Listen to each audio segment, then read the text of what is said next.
कि इमरान खान साहब के मुतल्लिक लोगों की मुख्तलिफ राय है। जी जी, कुछ लोग उन्हें बहुत ज़्यादा पसंद करते हैं और कुछ लोग उन्हें बिल्कुल ही पसंद नहीं करते। यानी मैं आपको पर्सनली बताऊं, मैं ये एक्सपेक्ट नहीं कर रहा था कि उनमें इतनी दिलेरी है कि वो गवर्नमेंट से निकाले जाने के बाद वो पाकिस्तान में रहेंगे। मुझे था कि वो किसी तरीके से बेटों को मिलने के बहाने यहाँ से निकलेंगे, जिस तरह नवाज शरीफ साहब अपना बचा के तो बाहर बैठे हुए हैं। मुझे 100 साल तक उम्मीद नहीं थी कि कभी पाकिस्तानी अवाम को ये पता चलेगा कि पाकिस्तान में ट्रू डेमोक्रेसी क्यों नहीं आती, पाकिस्तान क्यों नहीं तरक्की कर रहा, इसके पीछे रीज़न क्या है। वो खान साहब ने रटवा दिया हर बंदे को। ये अमल ठीक है क्या जो भी खान साहब कर रहे हैं? बिल्कुल गलत है। अच्छा। खान साहब से खुद पूछें कि क्या आइन और कानून के तहत ये गलत है, ये सही है। वो खुद भी कहेंगे कि वो ये जरूर कहेंगे मेरे पर केसेस गलत है। मुझे अली भाई ये बताएं कि जो इस वक्त मौजूदा मुल्की सियासी सूरत हाल है उस पर आपका नुक्ता नज़र क्या है? इमरान खान इस वक्त बहुत ज़्यादा ज़ेर बहस रहते हैं, कुछ लोग बहुत ज़्यादा उन्हें पसंद करते हैं और कुछ लोग उन्हें बिल्कुल ही पसंद नहीं करते। आपका शुमार किन लोगों में होता है? मैं दरमियान में हूँ जी। मुझे बात चीज़ों में इमरान खान साहब नहीं, न्यूट्रल नहीं हो, मैंने न्यूट्रल नहीं हो। क्योंकि आपने एक वीडियो में कोई धमकी दी थी कि मैं मिसिंग पर्सन में शामिल करवा दूंगा। नहीं, वो इस तरह नहीं था। अब देखें ना, आप बात को कहाँ से कहाँ ले जाते हैं। अब उधर चले जाएंगे तो उस तरफ फिर बात चली जाएगी। नहीं, मुझे न्यूट्रल से मुझे वो तरह नहीं, एक बात पे रहे ताकि फिर वो आप जब आप सवाल स्पेसिफिक करेंगे, जवाब स्पेसिफिक, जब आप, क्योंकि मैं एक जिम्मेदार प्लेटफॉर्म पे बैठा हूं ना, मुझे तो कोई इतना सा छेड़ेगा तो मैं उसे कहूंगा फिर रुक जाए इधर, मैं तुझे घर पहुंचा के आऊंगा। हाँ, तो सवाल आप दोबारा से रिपीट करें। चलिए मैं आपसे पूछता हूँ कि इमरान खान साहब के मुतल्लिक लोगों की मुख्तलिफ राय है। जी जी, कुछ लोग उन्हें बहुत ज़्यादा पसंद करते हैं और कुछ लोग उन्हें बिल्कुल ही पसंद नहीं करते। मेरे ख्याल जो उनसे अद्दी मोहब्बत कर रहे हैं ना, आदि मोहब्बत, हाँ जी, अंधी मोहब्बत, वो भी बिल्कुल शैतान के हत्थे चढ़े हुए हैं। अच्छा, बहुत बड़े ब्लंडर्स इमरान खान साहब ने किए हैं और आज भी कर रहे हैं। और जो लोग उनसे अंधी नफरत में है वो भी शैतान के हत्थे चढ़े हुए हैं। उनमें बहुत सारी ऐसी खूबियाँ मौजूद हैं जो आज भी मौजूद हैं और उनको यूटिलाइज करें। बाकी जो उनकी गलतियां हैं उस पर उन्हें हाईलाइट आप करें। आपको लगता है कि ये आपकी ये नहीं पूछ रहा कि आप क्या चाहते हैं, मैं आपको लगता है कि मुल्क की सूरत हाल को देखे कि इमरान खान दोबारा इक़्तिदार में आएंगे, आना चाहिए या आएंगे इस एतबार से? जी, मैंने तो बहुत पहले कह दिया था कि जब वो लोग हटाते हैं ना किसी को, अच्छा, तो कम से कम अगली दफ़ा उसे नहीं लेके आते। तो मैं अपनी बात के ऊपर कायम हूं। आप वो लोगों को कैसे जानते हैं? मैं उन लोगों को उनके ट्रैक रिकॉर्ड की वजह से जानता हूं। अच्छा। आप पता, बाजवा साहब ने इमरान खान साहब को कहा था कि आपका तो गवर्नमेंट में आने का पहला तजर्बा है ना, और हमारा गवर्नमेंट हटाने का 70 साल का तजर्बा है। तो उनके 70 साल जो तजुर्बे से मैंने सीखा है ना, वो अगली टर्म में उसको नहीं लेके आते। यानी उन्होंने बेनजीर को हटाया ना तो नवाज शरीफ को लेके आए, फिर नवाज शरीफ को जब हटाया, हालांकि नवाज शरीफ साहब भी उस वक्त इसी तरह पॉपुलर थे, लेकिन उन्होंने बेनजीर को ही लेके आए, और फिर जब बेनजीर को हटाया फिर नवाज शरीफ को लेके। मतलब कि ये पॉपुलैरिटी काम नहीं आई? नहीं, कोई पॉपुलैरिटी काम नहीं है। और फिर दूसरा सीधी सी बात है, इमरान खान साहब से कुछ मसले इतने मिस हैंडल हुए हैं, अच्छा, जो उनके कॉल और फेल के तजाद को बिल्कुल पब्लिक के सामने ले आए हैं।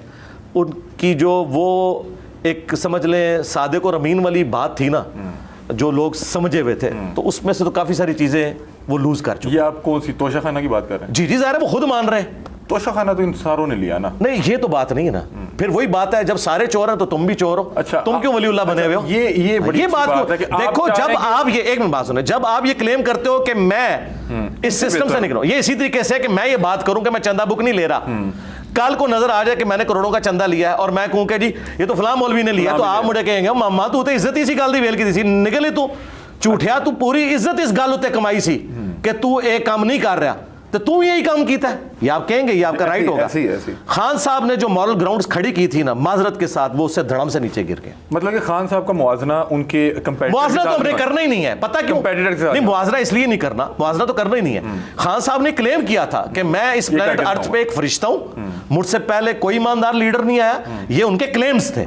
हम उनको नवाज शरीफ और बेनजीर से कंपेयर करके नहीं करेंगे, उनको एब्सोल्युटली उनमें देखेंगे और उसमें वो फेल है। सीधी सी बात। उन्होंने अपने स्टैंडर्ड, जी, बिल्कुल अपने म्यार के तहत वो बिल्कुल एक नाकाम इंसान है। और क्या लगता है कि कॉल और जो बिल्कुल कॉल और फेल में तजाद है उनके, तो फिर भी क्यों लोग अभी भी पसंद कर रहे हैं? ये देखें, लोगों की पसंद आपसे, आप एक टीचर हैं, ये तो लोगों से, मैं टीचर के एतबार से मैं भी उनकी कई चीज़ों को पसंद करता हूँ। मसलन उनका जो, यानी मैं आपको पर्सनली बताऊँ, मैं ये एक्सपेक्ट नहीं कर रहा था कि उनमें इतनी दिलेरी है कि वो गवर्नमेंट से निकाले जाने के बाद वो पाकिस्तान में रहेंगे। मुझे था कि वो किसी तरीके से बेटों को मिलने के बहाने यहाँ से निकलेंगे, जिस तरह नवाज शरीफ साहब अपना बचा के तो बाहर बैठे हुए हैं, ठीक है, अदालतों को फेस नहीं कर रहे।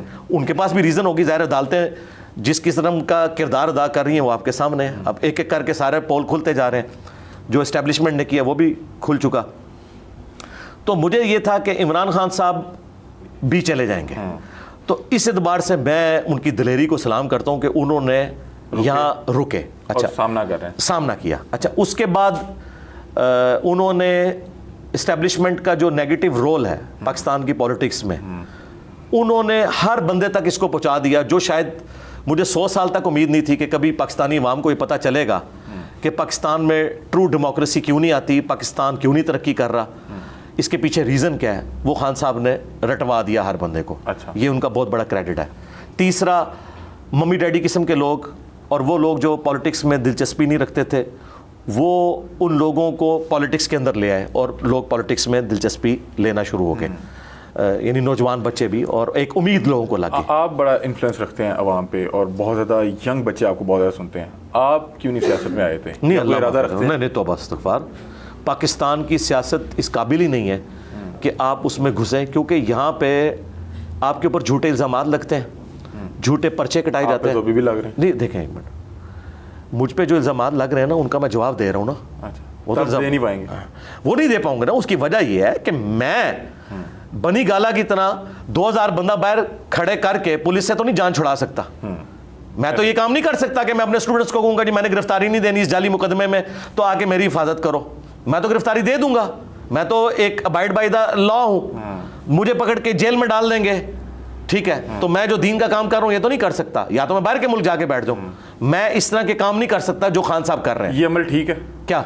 जो भी खान साहब कर रहे हैं बिल्कुल गलत है। अच्छा। खान साहब से खुद पूछें कि क्या आइन और कानून के तहत ये गलत है, ये सही है, वो खुद भी कहेंगे कि वो ये जरूर कहेंगे मेरे पर केसेस गलत है। तो सरकार जिन केसेस के ऊपर आप नून लीग और पीपल्स पार्टी के साथ नैब के जरिए जो कुछ करते रहे, वो क्या केस ठीक थे? जब वो पूछेंगे वो कहेंगे वो तो मैंने बनाए नहीं थे, पिछले लोगों ने बनाए थे। तो ये तो बताओ ना कि ये गलत बने हुए थे, पॉलिटिकल केसेस थे। तो पॉलिटिकल केसेस इन पे भी बनते हैं। पॉलिटिकल केसेस जो है ना जी, वो सही है गलत है।